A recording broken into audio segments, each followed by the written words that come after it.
In this video I'm giving you tips for books you can read on your parental leave. Hi, I'm Øystein and I read books, and whether or not you're going on parental leave, these books are great if you have children. They're also great if you don't have children. The reason why I'm making this video now, of course, is that I'm going on paternity leave as of next week. And in Norway we are lucky enough to have quite some time, so I'm going to be on paternity leave for 15 weeks. I've been on one paternity leave earlier and I didn't read books, but this time I'm hoping to read quite a lot. It's hard to predict, but at least when you're strolling, it's easier to listen to audiobooks. And hopefully the child sleeps some. I think we'll just start with my little list, but one disclaimer before I start. I love my children above all, and I'm privileged to have this time to be around them, but I'm not made for this. I think my strengths are better used when they grow a bit older, and my list might reflect these thoughts, but we'll just see. The first book I thought of when making this list is a book I read in high school, and it's Boy, Tales of a Childhood by Erwaldal. And this is basically Erwaldal talking about his memories as a kid and some of the things he did. It's a long time since I read it, but it's a short book that I really liked, and maybe that's one of the tricks when you're on parental leave, that you read books that are easily accessible and short, because it's never easy to predict when you have the time to read. But the reason why this is on the list is because it's the perspective of a little kid. I often find myself thinking that small kids have a better view of the world than grown-ups. They have a much more magical sense of things around them, and that makes me happy watching them enjoy the world instead of being in my old grumpy self. I think if you want to live through others, toddlers exploring everyday life is a good way to start, because everything around them is magical. Many strange things happen in this book, and they're not that magical always, but bearing in mind the stories from Erwaldal, it makes it a bit more magical. And I think this is a good read because you get the mindset of a child, which I think is a great thing. And following the theme of Boy, we're now going over to Boyce, and it's Nancy Boyce by Neil Gaiman. Neil Gaiman, of course, is one of my now favorite authors, and this is maybe my favorite book of him. And the reason why this is on the list is because we're talking about sibling relationships. I have two boys, so I feel like this book is more relevant for each day that passes. This book is about Charlie that discovers that he has a brother called Spider. He doesn't realize this before Spider walks in his door and steals his girlfriend and destroys his life. It's a funny book that I really loved. It just describes the conflicts between the siblings in such a great way. There's a lot of reflections on having siblings in this book, and that's why it's on the list. It's a fantasy novel with very ordinary problems, and I think this is a great novel to read when you're home with the kids, because it's funny, it's easily read. This is a great book to escape to if you haven't slept in a week and need to be picked up a bit. So that's number 2. And moving on from Siblings Done Wrong, we're now going over to Siblings Done Right, and it's Brothers Lionheart by Astrid Lindgren. This is of course a children's novel and one of the big classics of Scandinavian children's literature. It's about two brothers.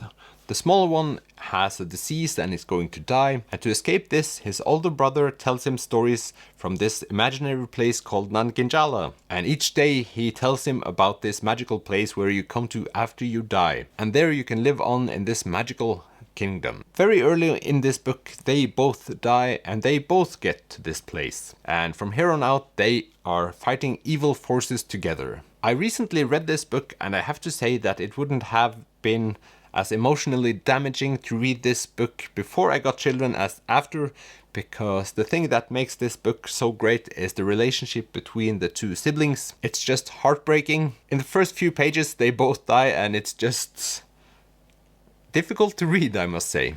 More difficult than I would have thought before I started. The way the younger brother describes how safe he feels around his older brother is the reason why you want to read this book. And if you have several children, you can read this book and be sad that they're not as good as friends as these ones, or you can just strive and hope for that to happen in some time. All in all, I think all people that read this book can relate to how good it feels if you have one person in your life that makes you feel safe and loved and looked after. I think I'm going to stop talking about this book before I start crying. And speaking of crying, the next book is the only book that has done that to me recently. And that's Things My Son Needs to Know About the World by Felik Pagman. He is one of my favorite authors, and he goes through a list of things he thinks his son needs to know about the world. And it's heartbreaking and funny. The two first pages start out with, "To my son, I want to apologize."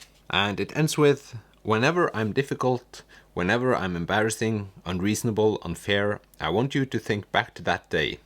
That day when you refused to tell me where the hell you'd hidden my damn car keys. And I want you to remember that it was you who started it. Your dad." When I read this book, I was kinda in a sleep-deprived stage. I'd recently gotten my son number 2, and I thought that was the perfect time to read this book, and I was right. I read this book as a book about everything's going to be better, and a sort of book you can read in the situation you're in and look forward to things getting better. At least that's what I did. This is probably a book that I'm going to read several times, and a book that many people could read several times. It's not a long book, it's easily read, and it's built up of several stories about things that happened in his life or events that he is looking forward to his son experiencing. He talks a lot about football, which I found very boring, but he writes in a way that I really enjoy, and I could get that people call this book cheesy, but being a parent is kind of cheesy sometimes, or very often. You often do cheesy things you don't want to do, and this book feels like the perfect companion to that. And talking about things you don't want to do, there's a lot to choose from when you get children, because there are many things that at least I don't want to do, but I have to do anyways. And sort of related is the new relationship you form towards your parents, which can be somewhat difficult at times, because you're used to behaving one way with your parents and suddenly they're going to interact with your children, and there might be, let's say, conflict there sometimes. And that's why I think you should read this book, Gangster Granny by David Williams. This is a book about little Ben that has to be with his grandmother every week. He thinks that she's the most boring person that has ever lived, but that's just until the day he discovered that she has been an international jewel thief. And this makes his visits to grandma a lot more interesting than before. I really enjoyed this book. I felt it was feel good, and there are some plot twists in here that caught me somewhat off guard and surprised me a bit, and that made me love this book even more. The reason why it's on the list is of course that it's a good book, but also it's a great reminder of how much grandparents can mean to the grandchild and how relationships across generations can be a useful thing and a frustrating one.